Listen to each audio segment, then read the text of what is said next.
ഇന്നത്തെ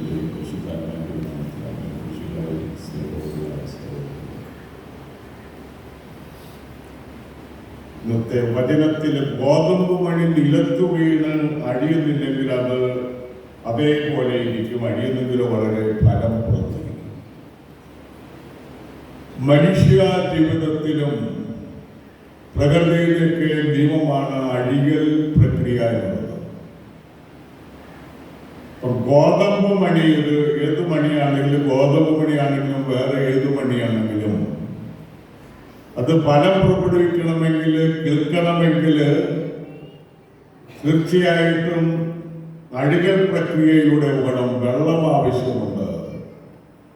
ആ വെള്ളം സ്വീകരിച്ചുകൊണ്ട് അഴികൽ പ്രക്രിയയിലൂടെ കടന്നു പോകുമ്പോൾ അതൊരു പുതിയ ചെടിക്ക് രൂപം നൽകുന്നു, അത് വളരുന്നു, അത് ഫലം പുറപ്പെടുവിക്കുന്നു. അങ്ങനെയാണ് ഗോതമ്പും നെല്ലും മറ്റ് എല്ലാ വിത്തുകളും അങ്ങനെ തന്നെയാണ്. ഈ ലോകത്തിൽ തന്റെ ജീവനെ ദ്വേഷിക്കുന്നവൻ നിത്യജീവനിലേക്ക് അതിനെ കാത്തു സൂക്ഷിക്കുന്നു. യോഹന്നാൻ പറയാണ്, ഈ ലോകത്തിന്റെ ജീവനെ ദ്വേഷിക്കുന്നവൻ നിത്യജീവനിലേക്ക് അതിനെ കാത്തു സൂക്ഷിക്കും എന്ന് പറഞ്ഞാല് മനുഷ്യന്റെ ജീവിതത്തില് ത്യാഗവും സഹനവുമുണ്ട്. നമ്മൾ അതിനെ എങ്ങനെയാണ് കാണുന്നത് എന്നുള്ളതാണ് പ്രാധാന്യം അറിയിക്കുന്ന കാര്യം. ഇഷ്ടപ്പെട്ടാലും ഇല്ലെങ്കിലും നീണ്ടു നിൽക്കുന്ന മനുഷ്യ ജീവിതത്തില് ഈ അഴികൽ പ്രക്രിയ തീർച്ചയായിട്ടും ഉണ്ടാകും. ത്യാഗത്തിന്റെ ജീവിത സാഹചര്യങ്ങളും പരിതോവസ്ഥകളും തീർച്ചയായിട്ടും എല്ലാ മനുഷ്യർക്കും ഉണ്ട്. അതിലൂടെയാണ്, മരണത്തിലൂടെയാണ് നിത്യജീവനിലേക്ക് മനുഷ്യൻ പ്രവേശിക്കേണ്ടത്. അൽഫോൻസാമ്മയുടെ ജീവിതത്തിലേക്ക് കടന്നു ചെന്നാൽ 1910 ഓഗസ്റ്റ് 19 കുടമാലൂര് ജനിച്ചു. 3 മാസം കഴിഞ്ഞ് അമ്മ മരിച്ചു. അപ്പൊ സ്വന്തം അമ്മയില്ലാതെ ഒരു ശിശുവിന് വളരുക എന്നുള്ളത് തന്നെ ഒരു വലിയ സഹനമാണ്. വളർത്തിയത് മുട്ടികര മുരിക്കൽ കുടുംബത്തിലെ പേരമ്മയാണ് വളർത്തിയത്. ശൈശവകാലവും വലിയപ്പനും വലിയമ്മയ്ക്കും ഒപ്പം ചിലവഴിച്ചു. 1930 സന്യാസ ജീവിതത്തിലേക്ക് കടന്നു ചെന്ന അൽഫോൻസ സഭാവസ്ത്രം സ്വീകരിച്ചു, പ്രൊഫഷൻ എടുത്തു, സ്കൂളിൽ അധ്യാപികയായി നിത്യവ്രതമെടുത്തു. 1936 ടൈഫോയിഡ്, ന്യൂമോണിയ തുടങ്ങിയ ഗുരുതര രോഗങ്ങൾ അന്ന് കൃത്യമായ ചികിത്സകൾ ഉണ്ടായിരുന്നില്ല. ഇന്നാണെങ്കിൽ ആന്റിബയോട്ടിക് ഒക്കെ ഉള്ളതുകൊണ്ട് സുഖപ്പെടുത്തി എടുക്കാനായിട്ട് കഴിയുമായിരുന്നു. അന്ന് അതിനുള്ള സാഹചര്യങ്ങൾ ഉണ്ടായിരുന്നില്ല. 1946 ജൂലൈ 28 നിര്യാതയായി. 1953 ദൈവദാസിയായി. 86 ഫെബ്രുവരി 8 ജോൺ പോൾ രണ്ടാമൻ മാർപ്പാപ്പ അൽഫോൻസാമ്മയെ ഏലിയാസത്തിനെയും കോട്ടയത്ത് വെച്ച് വാഴ്ത്തപ്പെട്ട പദവിയിലേക്ക് ഉയർത്തി. 2000 ഒക്ടോബർ 12 വിശുദ്ധ അൽഫോൻസാമ്മയെ വിശുദ്ധിയായിട്ട് പ്രഖ്യാപിക്കുകയാണ് പോപ്പ് ബെനഡിക്ട് 16.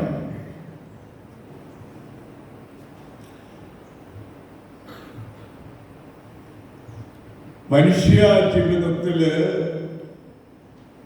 പ്രധാനപ്പെട്ട ഒരു കാര്യമാണ് സഹനം എന്ന് പറയുന്നത്.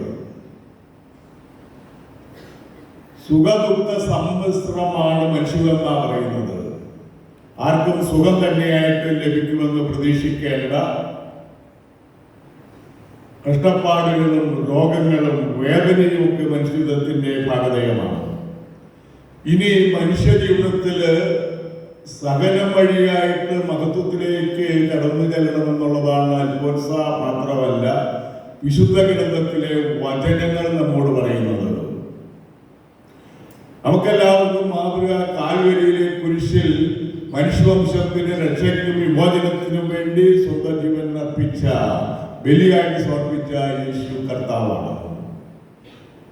യേശു കർത്താവിന്റെ അനുയായികളായ യേശുവിന്റെ കാൽവരിയിലെ കുരിശിലേക്ക് നോക്കിക്കൊണ്ട് കാലാകാലങ്ങളിലെ ജീവിതത്തിൽ ഉണ്ടാകുന്ന സഹനങ്ങളെ ഒന്നിച്ചു ചേർത്ത് അത് നമ്മുടെ ജീവിതത്തിന്റെ വിശുദ്ധീകരണത്തിനും നന്മയ്ക്കും വേണ്ടി ഉപകരിക്കുമെന്നുള്ള ചിന്തയില് ജീവിതത്തെ ബലപ്പെടുത്തുകയും ശക്തിപ്പെടുത്തുകയുമാണ് ചെയ്യേണ്ടത്. ത്യാഗം സഹനമൊക്കെ വരുമ്പോൾ പ്രാകുന്ന മനുഷ്യരുണ്ട്. എനിക്കെന്തുകൊണ്ട് വന്നു? ഞാൻ പ്രാർത്ഥിക്കുന്നില്ല. കാരണം ഞാൻ ഒത്തിരി പ്രാർത്ഥിച്ചിട്ടും ഗുണമൊന്നും കിട്ടിയിട്ടില്ല.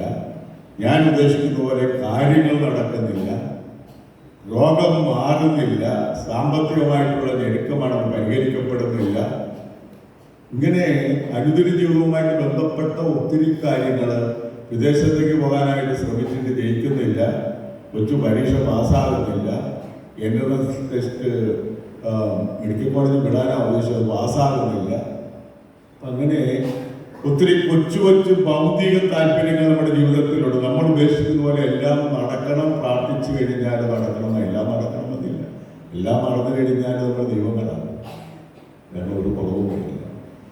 ദൈവത്തിന്റെ ഹിതമനുസരിച്ചും നമ്മുടെ ജീവിതത്തിന്റെ മൃഗാവസ്ഥകൾ അനുസരിച്ചുമാണ് നമുക്ക് അനുഗ്രഹങ്ങൾ ലഭിക്കുക എന്നുള്ള കാര്യം നമ്മൾ ഓർമ്മിച്ചു വെക്കേണ്ടതാണ്. എന്നെ അനുഗമിക്കുന്നവൻ സ്വന്തം കുരിശുമെടുത്ത് എന്നെ അനുഗമിക്കുക എന്ന് യേശു പറഞ്ഞിട്ടുണ്ട്.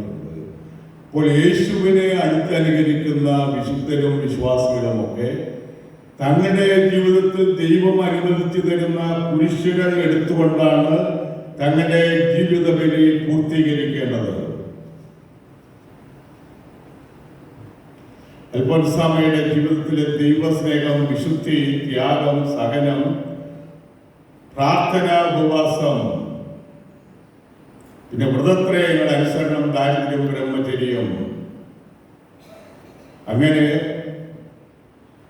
ജീവിതത്തിൽ അനുഷ്ഠിക്കേണ്ട കാര്യങ്ങളൊക്കെ അനുഷ്ഠിച്ചുകൊണ്ട്, ചെയ്യേണ്ട കാര്യങ്ങൾക്ക് ഉത്തരവാദിത്തോടെ ചെയ്തുകൊണ്ട്, ഒരു അധ്യാപിക എന്നുള്ള നിലയിൽ കുട്ടികളെ നന്നായിട്ട് പഠിപ്പിച്ചുകൊണ്ട്, കൂട്ടത്തിലുള്ള സഹോദരികളുമായിട്ട് രമ്യതയിൽ കഴിഞ്ഞുകൊണ്ട്, നല്ലത് പറഞ്ഞുകൊണ്ട് അങ്ങനെ ജീവിതം വിശുദ്ധിയിലേക്ക് മുന്നേറി എന്നുള്ളതാണ്. രോഗിയായി കഴിഞ്ഞപ്പോൾ അധികാരികൾ തീരുമാനിച്ചു, നീ രോഗമൊന്നും സുഖപ്പെടുകയില്ല, 35 വയസ്സൊക്കെ ഉള്ളൂ, അതുകൊണ്ട് വീട്ടിലേക്ക് പറഞ്ഞു വിട്ടേക്കാം, വീട്ടിൽ അപ്പൻ ശുശ്രൂഷിക്കട്ടെ. അമ്മ വിളിച്ചു പോയത്. അന്നത്തെ കാലത്ത് സഭാധികാരികൾ ആ സാഹചര്യത്തിൽ അങ്ങനെ ആരംഭിച്ചു കാണും. ഏതായാലും കാളാശ്ശേരി പിതാവിന്റെ അനുവാദം ലഭിക്കാനായിട്ട്, അപ്പോൾ കാളാശ്ശേരി പിതാവ് പറഞ്ഞു, അനിതയെ അവളെ അവിടെ നിർത്തി നിങ്ങൾ വേണ്ടത് ശുശ്രൂഷ ചെയ്തു കൊടുക്കുക. അതുകൊണ്ടാണ് വിശുദ്ധിയായ അൽഫോൻസാമയെ ലഭിച്ചത്. കാളാശ്ശേരി പിതാവിന്റെ വചനങ്ങൾ, പിതാവിന് അൽഫോൻസാമയുടെ നന്മയെപ്പറ്റിയും വിശുദ്ധിയെപ്പറ്റിയും ദൈവകൃപയെപ്പറ്റിയും ഒക്കെ അറിവുണ്ടായിരുന്നു. അതുകൊണ്ടാണ് അൽഫോൻസാമയെ വിടാനായിട്ട് പാടില്ല, അവിടെ നിർത്തണം, ശുശ്രൂഷിക്കണം. ജീവിതത്തിന്റെ സമാപന കാലഘട്ടങ്ങൾ സന്യാസ ഭവനത്തിൽ ചിലവഴിക്കണമെന്ന് പറഞ്ഞത്.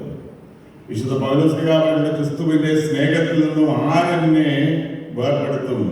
ക്ലേശമോ, ദുരിതമോ, പീഡനമോ, പട്ടിണിയോ, ആപത്തോ, വാളോ,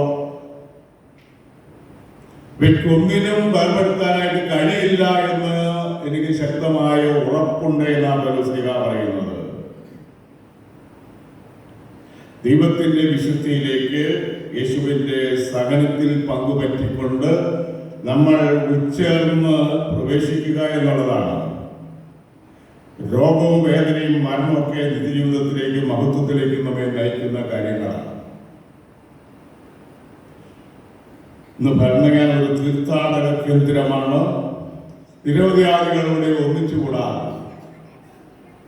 പാലാ രൂപത സ്ഥാപിച്ചതിന്റെ 75ന്റെ ജൂബിലിക്ക് ആരംഭം കുറിച്ചത് ഇന്നലെയാണ്.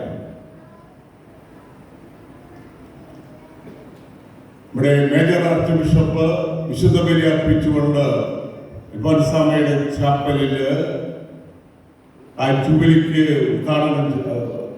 ജൂബിലിക്ക് ആരംഭം കുറിച്ചു, ഉദ്ഘാടനം നടത്തി. അവിടെ നിരവധി ആളുകൾ തീർത്ഥാടകരായിട്ട് ചെല്ലുന്ന ഒരു സ്ഥലമാണ്. ഇപ്പോൾ അവിടുത്തെ റെക്ടറായിട്ട് പ്രവർത്തിക്കുന്നത് പാലക്കപ്പറമ്പിലച്ഛനാണ്, ക്രിസ്ത്യൻ പാലക്കപ്പറമ്പിലച്ഛൻ. എൻ്റെ കുടുംബത്തിലെ സീനിയർ വൈദികൻ ഞാറകുന്നേലാണ്. അതിനുശേഷം ഞാനാണ് ഇതിനേക്കാളും 4 വയസ്സ് കുറവാണ്. പാലക്കപ്പറമ്പിലച്ഛൻ ഒരു ഫാമിലിയാണ്.